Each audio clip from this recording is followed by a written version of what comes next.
Hello there, and welcome to Cooking with Odd. Today we're going to be making a nice big platter of ravioli. It's one of my favorite dishes, and I hope you will learn something from this experience. Ah yes, the beautiful apron. It is sexy in all ways.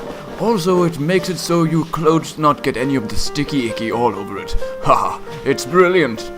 Our first course of action is to grab one of these. They are called pots, and, well, you're going to need it to make ravioli. Fill the pot full of water, so that it'll become easier for you to boil it. I myself sometimes forget to fill it with water before I put it on the stove.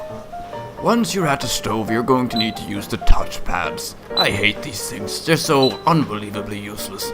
But once you have managed to turn the stove on, you put that water right on there, so that it will heat up. Great work. Next, we're going to have to take the ravioli out of the fridge, so that we can put it in the water once it's brought to a boil. Ah, it seems that we have located the ravioli. Great.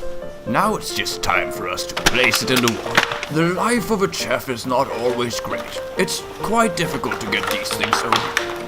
That was 1 second. Just hold, give me a minute. I just gotta get my fucking... there's the knife. That's the one I need. Here we go. Yes, very good. Now it's time to take the pasta and put it in the water. Here we go. Let's put it in. That looks lovely.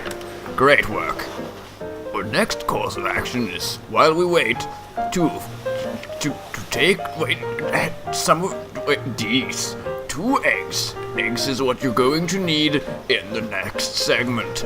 The next segment isn't overly complicated. Basically, you're going to need to extract the yolk from the egg white and then put it in a glass. Great job. When you're working as a chef, you need to make sure that nothing is spoiled.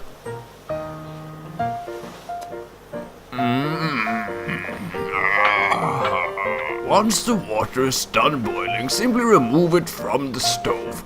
Then bring it over to the sink and pour out the excess water.